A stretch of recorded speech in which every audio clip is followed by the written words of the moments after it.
Hey guys, if ChatGPT isn't opening, gets stuck on the loading screen, or keeps showing an error message, don't worry.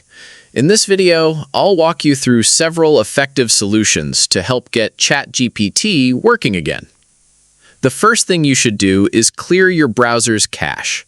If you're using Google Chrome, click the three-dot menu in the top right corner and open Settings. Next, go to Privacy and Security, then select Delete Browsing Data. Choose Cookies and Other Site Data, set the time range to All Time, and click Delete Data to remove the stored browser data. After that, check your browser extensions. Open the Extensions menu, select Manage Extensions, and temporarily disable all of your installed extensions.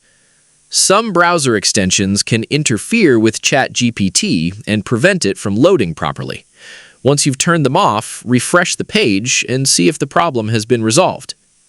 If ChatGPT still isn't working, open a new incognito window from your browser's menu. Then visit the ChatGPT website, sign into your account, and test whether it loads correctly.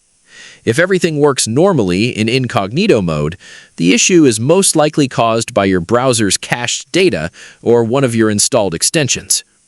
Finally, if you're connected to a VPN, disconnect it and try accessing ChatGPT again. Some VPN servers can cause connection problems or block ChatGPT from loading correctly. That's it. These are some of the most common ways to fix ChatGPT loading and error issues. If you found this video helpful, consider giving it a like and subscribe for more tech tutorials.